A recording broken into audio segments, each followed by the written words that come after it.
कभी ऐसा हुआ है आपके साथ? आप एक जरूरी डिस्कशन में हैं। आपको दिल से पता है कि आप सही हैं, पर सही शब्द, सही लॉजिक उस मोमेंट पर मिल ही नहीं रहे, और सामने वाला अपनी बातों के जाल में आपको ऐसा फंसा देता है कि आप बस चुप रह जाते हैं। बाद में याद आता है, अरे मुझे ये बोलना चाहिए था। क्या हो अगर आपके पास एक ऐसा सीक्रेट वेपन आ जाए, सोचने का एक ऐसा तरीका जो दुनिया के सबसे कामयाब लॉयर्स इस्तेमाल करते हैं। वो लोग जो सिर्फ बहस नहीं करते बल्कि हर बहस को जीतना जानते हैं। सोचिए अगर आप भी किसी भी बात की जड़ तक पहुंच सके, सामने वाले की दलील के कमजोर हिस्से को एक सेकंड में पकड़ सकें और अपनी बात इतने सॉलिड तरीके से रखें कि उसे कोई काट ना पाए। ये कोई जादू नहीं है, ये एक स्किल है, सोचने का एक डिसिप्लिन तरीका। और ये किताब आपको वही तरीका सिखाने वाली है। ये आपको एक वकील नहीं बल्कि एक अजय विचारक बनाएगी जो जिंदगी की हर बाजी जीतना जानता है। वेलकम टू किताबी मंजिल, आपके अपने हिंदी ऑडियो बुक चैनल में। चलिए चैप्टर 1 पर चलते हैं। चैप्टर एक बड़ी तस्वीर को छोटे टुकड़ों में तोड़ना। लॉयर्स यानी वकील सिर्फ बहस करना नहीं जानते, वो किसी भी प्रॉब्लम को एक हंस नजरिए से देखते हैं। हम अक्सर बड़ी बड़ी समस्याओं में उलझ जाते हैं। हमारा दिमाग एक साथ 10 चीजों के बारे में सोचने लगता है और हम कोई फैसला ही नहीं ले पाते। एग्जाम्पल मान लीजिए, आपको एक नया फोन खरीदना है। आप सोचते हैं अच्छा कैमरा, अच्छी बैटरी, दाम कम हो, सब खिचड़ी बन जाता है। लेकिन एक लॉयर इसे ऐसे नहीं सोचेगा। वो इस बड़ी प्रॉब्लम को छोटे छोटे सवालों में तोड़ेगा। वो पूछेगा, सबसे पहले मेरा फाइनल बजट कितना है? दूसरा, इस फोन का मेन यूज क्या होगा? फोटोग्राफी, गेमिंग या बिजनेस? तीसरा, कौन से फीचर्स मेरे लिए सबसे जरूरी है? अब देखिए, वही बड़ी कंफ्यूजन एक क्लियर प्लान में बदल गई है। किम वेले कहती है, एक वकील की तरह सोचने का पहला कदम है किसी भी बड़ी और उलझी हुई चीज को छोटे छोटे संभालने लायक टुकड़ों में तोड़ देना। यह तरीका सिर्फ फोन खरीदने के लिए नहीं है, बल्कि जिंदगी के हर बड़े फैसले के लिए है।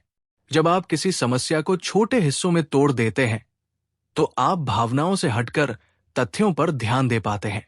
आपको साफ साफ दिखने लगता है कि असल मुद्दा क्या है और उसे सुलझाने का सबसे सीधा रास्ता कौन सा है। चैप्टर 2, हमेशा पूछो क्यों। एक वकील की तरह सोचने का मतलब है कभी भी किसी बात को यूं ही मान नहीं लेना। हम इसे ज्यादातर लोग चीजों को फेस वैल्यू पर एक्सेप्ट कर लेते हैं। कंपनी की पॉलिसी है, ठीक है, ऐसा ही होता आया है, ठीक है। लेकिन एक वकील का दिमाग हमेशा एक सवाल पूछता है, क्यों? एग्जाम्पल सोचिए, आपके ऑफिस में एक नया रूल आता है कि अब से आपको हर घंटे का हिसाब देना होगा। ज्यादातर लोग बस कंप्लेंट करेंगे या चुपचाप मान लेंगे। पर लॉयर थिंकर पूछेगा, ये रूल क्यों आया?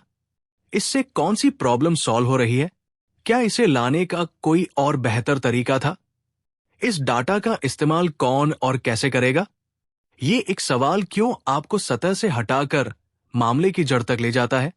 किम वेले कहती है, अगर आप 5 बार क्यों पूछें, तो आप किसी भी समस्या की असली वजह तक पहुंच सकते हैं। ये टेक्निक आपको सिर्फ प्रॉब्लम नहीं, बल्कि उसके पीछे का इंटेंशन भी दिखाती है। ये क्यों पूछना किसी को चैलेंज करना नहीं है, ये क्लैरिटी हासिल करने का एक तरीका है। जब आप वजह जानते हैं, तो आप या तो बेहतर सॉल्यूशन दे सकते हैं या फिर उस रूल को ज्यादा अच्छे से फॉलो कर सकते हैं। चैप्टर 3, सिक्के का दूसरा पहलू भी देखो। एक बहस जीतना सिर्फ अपनी बात रखने के बारे में नहीं है, ये सामने वाले की बात को उससे भी बेहतर तरीके से समझने के बारे में है। हम अक्सर सिर्फ अपने पॉइंट्स पर फोकस करते हैं। हम सोचते हैं मैं सही हूं और वो गलत है। ये सोच आपको कभी जीतने नहीं देगी। एग्जाम्पल कल्पना कीजिए, आप अपने दोस्त के साथ एक ट्रिप प्लान कर रहे हैं। आप पहाड़ों पर जाना चाहते हैं और वो बीच पर आप अपनी जिद पर अड़े हैं। वो अपनी बहस का कोई अंत नहीं होगा। लेकिन एक लॉयर थिंकर पहले सोचेगा, मेरा दोस्त बीच पर क्यों जाना चाहता है? शायद उसे रिलैक्सिंग हॉलिडे चाहिए, शायद उसे वाटर स्पोर्ट्स पसंद है। जब आप उसकी वजह समझ जाएंगे, तो आप एक ऐसा सॉल्यूशन निकाल सकते हैं जिसमें दोनों की जीत हो। जैसे एक ऐसी लेक वाली जगह जहां पहाड़ भी हो और पानी भी। एक मजबूत दलील पेश करने के लिए आपको पहले सामने वाले की दलील को समझना होगा। आपको यह जानना होगा कि वो ऐसा क्यों सोचता है, उसके पॉइंट्स में क्या ताकत है और कहां कमजोरी है। जब आप सामने वाले के नजरिए को समझते हैं तो आप सिर्फ बहस नहीं करते, आप एक कनेक्शन बनाते हैं।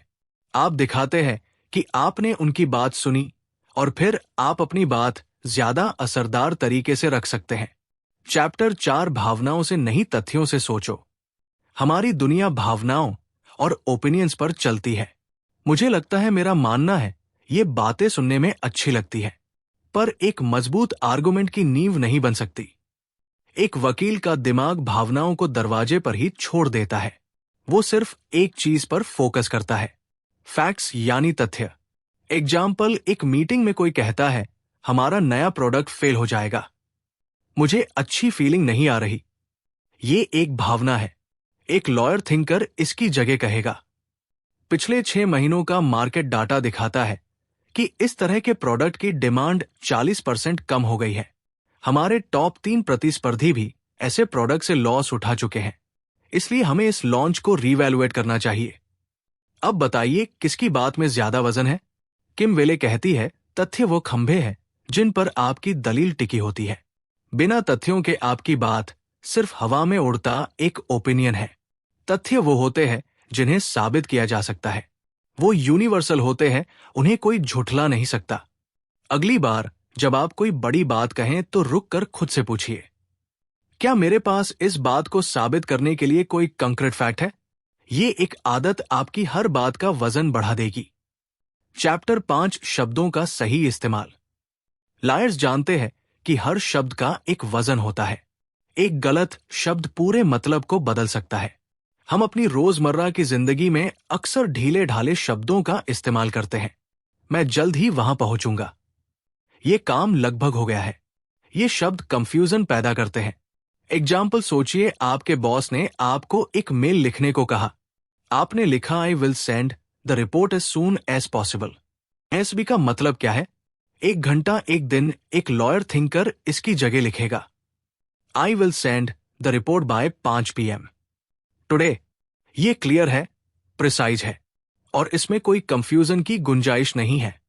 शब्द सिर्फ जानकारी नहीं देते, वो इन्फ्लुएंस करते हैं। प्रॉब्लम की जगह चैलेंज शब्द का इस्तेमाल पूरे कंजर्वेशन का टोन बदल देता है। मिस्टेक की जगह लर्निंग कहना माहौल को पॉजिटिव बना देता है। अपने शब्दों को ध्यान से चुनिए। हमेशा कोशिश कीजिए कि आप क्लियर, स्पेसिफिक और अनबिग्वियस भाषा का प्रयोग करें। जब आपके शब्द साफ होते हैं तो आपकी सोच भी साफ होती है और सामने वाला आपकी बात को ठीक वैसे ही समझता है जैसा आप चाहते हैं। चैप्टर 6 वो नियम ढूंढो जो सब पर लागू होता है। हर सिचुएशन, हर बहस किसी नियम या प्रिंसिपल पर चलती है। ये नियम हमेशा लिखे हुए नहीं होते, पर वो मौजूद होते हैं। एक वकील की तरह सोचने वाला इंसान सिर्फ प्रॉब्लम पर फोकस नहीं करता, वो उस नियम को ढूंढता है जो उस पूरी सिचुएशन को गवर्न कर रहा है। एग्जाम्पल, मान लीजिए एक ऑफिस में 2 कर्मचारियों की लड़ाई हो जाती है। एक कहता है इसने मेरा आइडिया चुराया, दूसरा कहता है नहीं, ये मेरा आइडिया था। मैनेजर सिर्फ उन दोनों की बात नहीं सुनेगा, वो उस अंडरलाइनिंग प्रिंसिपल को देखेगा जो फेयरनेस और क्रेडिट के बारे में है। ऑफिस की पॉलिसी क्या कहती है, इंडस्ट्री स्टैंडर्ड क्या है। जब आप उस बड़े नियम को पकड़ लेते हैं तो छोटी मोटी लड़ाइयां अपने आप सुलझ जाती है। किम वेले हमें सिखाती है कि किसी भी दलील को पेश करने से पहले उस रूल को पहचानिए जिस पर आप भरोसा कर रहे हैं। क्या ये फेयरनेस का नियम है, एफिशिएंसी का नियम है या ऑनेस्टी का नियम है? जब आप अपनी बात को एक यूनिवर्सल रूल या प्रिंसिपल से जोड़ देते हैं तो वो सिर्फ आपका ओपिनियन नहीं रह जाता, वो एक मजबूत तर्कसंगत दलील बन जाती है जिसे काटना बहुत मुश्किल होता है। चैप्टर 7 जो लिखा नहीं है उसे भी पढ़ो। ज्यादातर लोग सिर्फ वो पढ़ते हैं जो लिखा होता है, लेकिन लॉयर्स को ट्रेन किया जाता है उस चीज को पढ़ने के लिए जो लिखी नहीं है। द फाइन प्रिंट, हम हर रोज ना जाने कितने एग्रीमेंट्स पर एग्री करते हैं। एप्स इंस्टॉल करते वक्त, वेबसाइट्स पर साइन अप करते वक्त हम मान लेते हैं कि सब ठीक ही होगा। एक लॉयर ऐसा कभी नहीं मानेगा। एग्जाम्पल, आप एक जिम सदस्यता ले रहे हैं। सेल्स पर्सन आपको सब अच्छी बातें बता रहा है, no joining fee, great discount. आप खुश होकर साइन कर देते हैं। लेकिन एक लॉयर थिंकर उस कॉन्ट्रैक्ट को ध्यान से पढ़ेगा। वो उन क्लॉजेस को ढूंढेगा जो छोटे अक्षरों में लिखे हैं। Membership can only be cancelled after 1 year. Prices will increase by 20% after 6 months. जो लिखा नहीं गया था या जिस पर ध्यान नहीं दिया गया वही अक्सर सबसे ज्यादा मायने रखता है। ये स्किल सिर्फ कॉन्ट्रैक्ट्स के लिए नहीं है, ये हर कॉन्वर्सेशन में काम आती है। सामने वाला क्या कह रहा है ये तो जरूरी है ही, पर वो क्या नहीं कह रहा है ये जानना उससे भी ज्यादा जरूरी हो सकता है। हमेशा गैप्स को ढूंढिए, मिसिंग इंफॉर्मेशन पर सवाल उठाइए। जो बात बहुत अच्छी लग रही हो उसे 2 बार चेक कीजिए। ये थोड़ी सी एक्स्ट्रा एफर्ट आपको भविष्य के बड़े नुकसान से बचा सकती है। चैप्टर 8, अगर ऐसा हुआ तो क्या होगा? एक औसत दिमाग सिर्फ अभी के बारे में सोचता है। एक लॉयर का दिमाग हमेशा 3 कदम आगे की सोचता है। वो हर डिसीजन को एक शतरंज की चाल की तरह देखते हैं। वो लगातार खुद से पूछते हैं, अगर मैंने ये किया तो क्या होगा? और अगर वैसा हुआ तो मेरा अगला कदम क्या होगा? एग्जाम्पल, आप एक प्रोजेक्ट लीड कर रहे हैं और आप अपनी टीम को एक टास्क देते हैं। आप बस ये कहकर नहीं छोड़ देते कि इसे कर लेना। एक लॉयर थिंकर पहले से सोचेगा, अगर टीम को ये टास्क समझ नहीं आया तो क्या होगा? Backup plan, a detail document. अगर हमारा मुख्य डेवलपर बीमार पड़ गया तो क्या होगा? बैकअप प्लान, अंदर डेवलपर ऑन स्टैंड बाय। अगर क्लाइंट ने लास्ट मिनट पर चेंजेस मांगे तो क्या होगा? Backup plan, build extra time in the schedule. ये पहले से सोचना आपको पैनिक से बचाता है और कंट्रोल में रखता है। किम वेले इसे थिंकिंग थ्रू कॉन्सिक्वेंस कहती है। ये पैसिमिज्म नहीं है, ये प्रिपरेशन है। ये हर पॉसिबल आउटकम के लिए खुद को तैयार करना है। जब आप हर एक्शन के पॉसिबल रिएक्शन के बारे में पहले से सोच लेते हैं तो आप कभी भी सरप्राइज नहीं होते।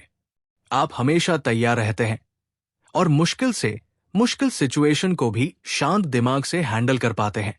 चैप्टर 9, अपनी दलील को स्ट्रक्चर दो। एक पावरफुल आर्गुमेंट सिर्फ अच्छे पॉइंट्स का कलेक्शन नहीं होता। वो एक कहानी की तरह होता है जिसकी एक शुरुआत, एक मध्य और एक अंत होता है। एक क्लियर स्ट्रक्चर। हम अक्सर अपने थॉट्स को जैसे आते हैं वैसे ही बोल देते हैं। इससे हमारी बात में वजन नहीं आता और सुनने वाला कंफ्यूज हो जाता है। एग्जाम्पल, आप अपनी कंपनी में एक नया आइडिया पिच कर रहे हैं। आप बस ये नहीं कह सकते, हमें एक नया ऐप बनाना चाहिए, इससे बहुत फायदा होगा। एक लॉयर थिंकर अपनी बात को एक स्ट्रक्चर देगा। सबसे पहले, द इशू, हमारी सेल्स पिछले 3 महीनों से लगातार गिर रही है। फिर the rule, reason, market research कहती है कि हमारे 70% कस्टमर्स मोबाइल पर एक्टिव हैं और हमारे पास कोई ऐप नहीं है। इसके बाद द एप्लीकेशन, एक यूजर फ्रेंडली ऐप बनाकर हम इन कस्टमर्स तक सीधा पहुंच सकते हैं। और आखिर में द कंक्लूजन, इसलिए हमें तुरंत एक ऐप डेवलपमेंट टीम बनानी चाहिए। ये स्ट्रक्चर आपकी बात को लॉजिकल और परसुएसिव बना देता है। वकीलों की दुनिया में इसे आयरसिम मेथड कहते हैं। Issue, rule, application, conclusion. ये स्ट्रक्चर इतना पावरफुल है कि ये किसी भी कॉम्प्लेक्स आइडिया को एकदम सिंपल और समझने लायक बना देता है। ये सुनने वाले के दिमाग को एक लॉजिकल जर्नी पर ले जाता है जहां से बचना मुश्किल है। ये सिर्फ बड़ी प्रेजेंटेशन के लिए नहीं है। इसे आप अपनी डेली ईमेल, मैसेज और यहां तक कि नॉर्मल बातचीत में भी इस्तेमाल कर सकते हैं।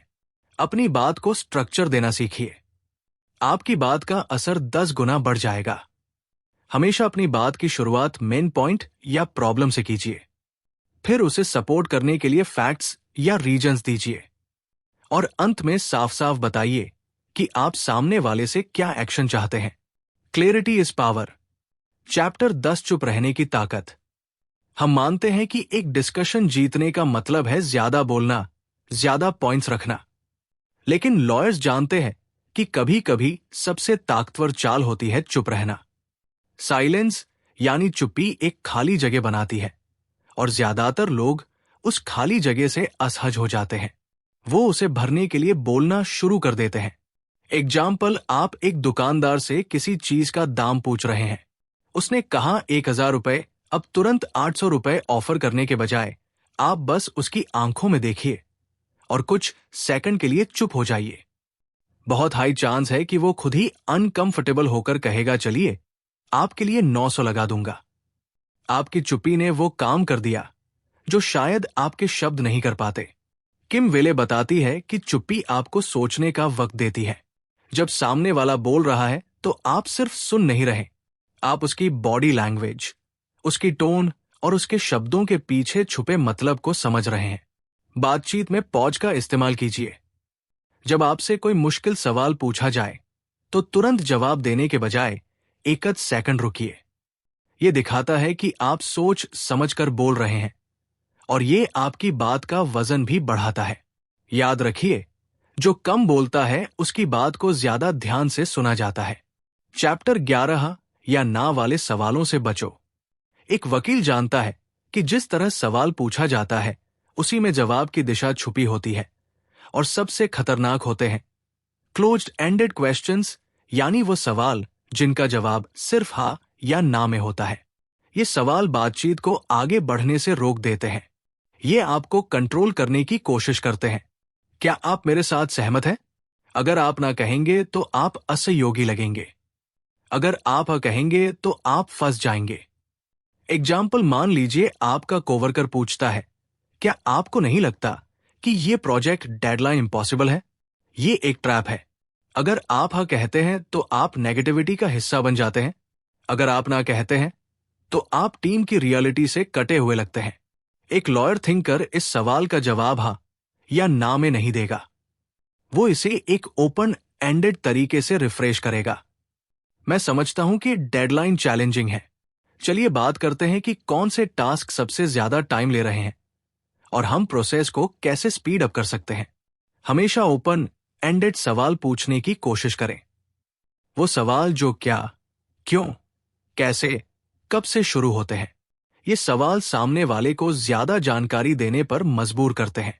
ये दिखाते हैं कि आप सिर्फ जवाब नहीं बल्कि समाधान खोजने में इंटरेस्टेड है। क्या ये आइडिया अच्छा है? ये एक बंद सवाल है। इस आइडिया को और बेहतर बनाने के लिए आपके क्या सुझाव हैं? ये एक खुला सवाल है।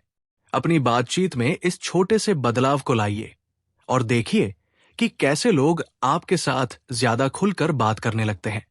चैप्टर 12, किसी व्यक्ति पर नहीं मुद्दे पर हमला करो।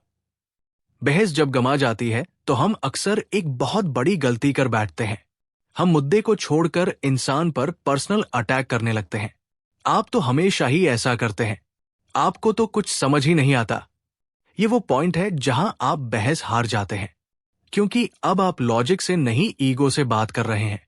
एग्जाम्पल, ऑफिस की मीटिंग में किसी के आइडिया से आप सहमत नहीं हैं। आप ये नहीं कहेंगे, ये आपकी जिंदगी का सबसे बेकार आइडिया है। ये पर्सनल अटैक है।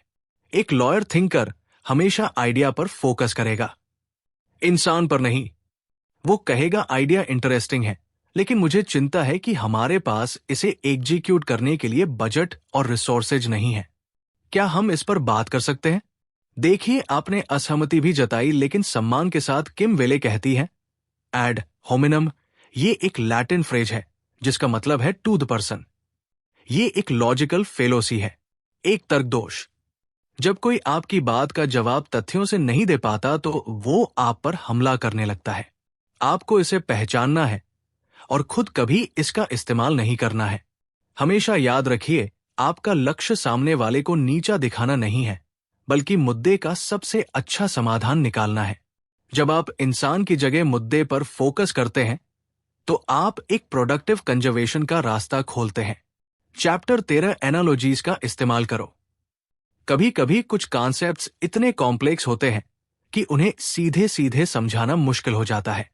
यहीं पर लॉयर अपने सबसे पावरफुल टूल में से एक का इस्तेमाल करते हैं, एनालॉजीज यानी उपमा या समानता। N analogy.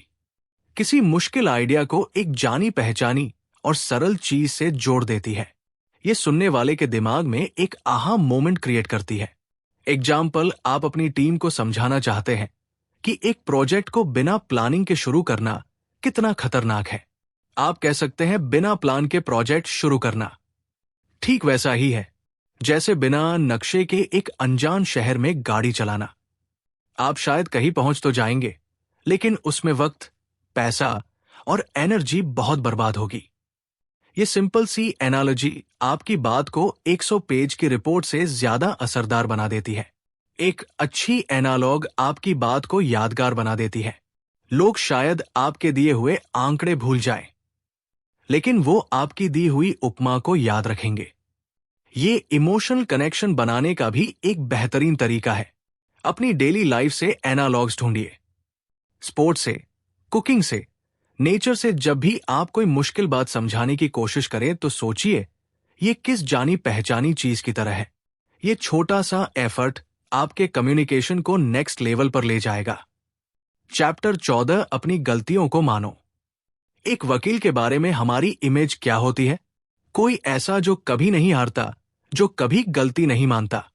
लेकिन असल में सबसे अच्छे लॉयर्स जानते हैं कि अपनी गलती को मानना कमजोरी नहीं, ताकत की निशानी है। जब आप बहस के बीच अपनी किसी छोटी मोटी गलती को मान लेते हैं तो आप एक हैरान करने वाली चीज करते हैं। आप सामने वाले को ना एसटीआर कर देते हैं, डिसआर्म कर देते हैं। एग्जाम्पल, आप अपने पार्टनर से बहस कर रहे हैं। वो कहते हैं, तुमने मुझे इस बारे में पहले क्यों नहीं बताया? तुरंत खुद को डिफेंड करने के बजाय आप कह सकते हैं, आप सही हैं, मुझे आपको पहले बता देना चाहिए था, ये मेरी गलती है, मैं आगे से ध्यान रखूंगा। इस एक लाइन से बहस का 90% हिस्सा वही खत्म हो जाता है, क्योंकि अब लड़ने के लिए कुछ बचा ही नहीं। जब आप अपनी गलती मानते हैं तो आप अपनी क्रेडिबिलिटी, अपनी विश्वसनीयता बढ़ाते हैं। आप दिखाते हैं कि आप ऑनेस्ट हैं और आपका ईगो सच्चाई से बड़ा नहीं है। इससे सामने वाले का आप पर भरोसा बढ़ता है। इसका मतलब ये नहीं है कि आप हर बात मान लें, लेकिन अगर आप किसी पॉइंट पर सच में गलत हैं तो उसे ग्रेसफुली एक्सेप्ट कीजिए। You have a point there, I had thought of it that way. ये फ्रेजेस आपको कमजोर नहीं बल्कि कॉन्फिडेंट और ओपन माइंडेड दिखाते हैं। चैप्टर 15, सामने वाले को सुनो। सच में सुनो। हम सब सुनते हैं, लेकिन ज्यादातर समय हम जवाब देने के लिए सुनते हैं, समझने के लिए नहीं। जब सामने वाला बोल रहा होता है तो हमारा दिमाग अपना अगला पॉइंट तैयार कर रहा होता है। एक वकील की तरह सोचना मतलब एक्टिव लिसनिंग सीखना, यानी पूरी तरह से प्रेजेंट रहकर सुनना, बिना किसी जजमेंट के। एग्जाम्पल, आपका कोई दोस्त परेशान है और आपसे बात कर रहा है। वो अपनी जॉब की प्रॉब्लम्स बता रहा है। एक एवरेज लिसनर तुरंत सॉल्यूशन देने लगेगा। तुम जॉब क्यों नहीं बदल लेते? एचआर से बात करो। लेकिन एक एक्टिव लिसनर पहले सिर्फ सुनेगा। वो क्लेरिफाइंग क्वेश्चंस पूछेगा। जब ऐसा हुआ तो तुम्हें कैसा महसूस हुआ? तुम्हारे हिसाब से इसका सबसे मुश्किल हिस्सा क्या है? कभी कभी लोगों को सेशन नहीं, सिर्फ कोई ऐसा चाहिए होता है जो उन्हें सच में सुने। एक्टिव लिसनिंग का एक पावरफुल टेक्निक है सामने वाले की बात को पैराफ्रेज करना, यानी उनकी बात को अपने शब्दों में दोहराना। तो अगर मैं सही समझ रहा हूं तो आप ये कह रहे हैं कि ये दिखाता है कि आप सच में ध्यान दे रहे थे, और ये आपको किसी भी मिसअंडरस्टैंडिंग से भी बचाता है। सुनना एक स्किल है, और ये शायद सबसे अंडररेटेड कम्युनिकेशन स्किल है। अगली बार जब कोई आपसे बात करे तो अपना फोन नीचे रखिए, अपना दिमाग शांत कीजिए और बस सुनिए। आप हैरान हो जाएंगे कि आप कितना कुछ नया सीखते हैं। चैप्टर 16, जो आपके कंट्रोल में नहीं है उसे जाने दो। एक वकील जीतने के लिए लड़ता है, लेकिन एक अच्छा वकील ये भी जानता है कि कौन सी लड़ाई लड़ने लायक है और कौन सी नहीं। हम अपनी बहुत सारी एनर्जी उन चीजों पर बर्बाद कर देते हैं जो हमारे कंट्रोल में है ही नहीं। ट्रैफिक, मौसम, दूसरे लोगों का व्यवहार, हम इनके बारे में सोचते हैं, चिंता करते हैं, पर हम इन्हें बदल नहीं सकते। एग्जाम्पल, आप एक इंपॉर्टेंट प्रेजेंटेशन देने जा रहे हैं और रास्ते में आप ट्रैफिक में फंस जाते हैं। अब आपके पास दो विकल्प हैं। पहला, आप गुस्सा करें, चिल्लाएं, स्ट्रेस लें, जिससे कुछ नहीं बदलेगा सिवाय इसके कि आपका मूड और परफॉर्मेंस दोनों खराब हो जाएंगे। दूसरा, आप गहरी सांस लें और एक्सेप्ट करें कि सिचुएशन आपके कंट्रोल में नहीं है। आप उस टाइम का इस्तेमाल प्रेजेंटेशन को मेंटली रिवाइज करने में या कोई रिलैक्सिंग म्यूजिक सुनने में कर सकते हैं। एक लॉयर थिंकर हमेशा दूसरा ऑप्शन चुनेगा। किम वेले हमें स्टोइक फिलॉसफी का एक ही प्रिंसिपल सिखाती है, focus on what you can control and let go of what you can't.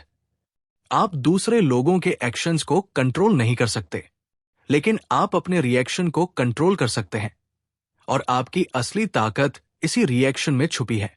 ये प्रैक्टिस आपको एक शांत और फोकस्ड दिमाग देती है। जब आप छोटी छोटी अनकंट्रोलेबल चीजों पर अपनी एनर्जी बर्बाद करना बंद कर देते हैं, तो आपके पास उन चीजों के लिए ज्यादा एनर्जी होती है जो सच में मायने रखती है और जिन्हें आप सच में बदल सकते हैं। अगली बार जब आप किसी ऐसी सिचुएशन में हो जिसे आप बदल नहीं सकते, तो बस खुद से एक सवाल पूछिए, क्या इस पर चिंता करने से कुछ बदलेगा? अगर जवाब नहीं है तो उसे जाने दीजिए। पीस ऑफ माइंड दुनिया की सबसे कीमती चीज है। चैप्टर 17, अपनी ऑडियंस को समझो। एक ही दलील हर किसी पर काम नहीं करती। एक वकील जानता है कि उसे अपनी बात जज के सामने अलग तरीके से रखनी है, जरी के सामने अलग तरीके से, और ओपोनेंट लॉयर के सामने बिल्कुल अलग तरीके से। बात क्या कहनी है ये तो जरूरी है ही, पर आप किससे बात कर रहे हैं ये जानना उससे भी ज्यादा जरूरी है। उनकी वैल्यूज क्या है, उनके लिए क्या मायने रखता है, वो किस भाषा में समझते हैं। एग्जाम्पल, आप अपनी कंपनी के सीईओ को एक नए प्रोजेक्ट के लिए कन्विंस करना चाहते हैं। आप उन्हें ये नहीं बताएंगे कि प्रोजेक्ट कितना कूल या इनोवेटिव है। आप उस भाषा में बात करेंगे जो वो समझते हैं। पैसा आप बताएंगे, ये प्रोजेक्ट अगले 2 सालों में हमारा प्रॉफिट 15% बढ़ा सकता है और 20% कॉस्ट बचा सकता है। लेकिन अगर आप यही बात अपनी क्रिएटिव टीम को बता रहे हैं, तो आप इनोवेशन और लर्निंग अपॉर्चुनिटीज पर फोकस करेंगे। अपनी दलील पेश करने से पहले हमेशा अपनी ऑडियंस पर होमवर्क कीजिए। उनके बारे में जानिए, उनकी जरूरतों और चिंताओं को समझिए।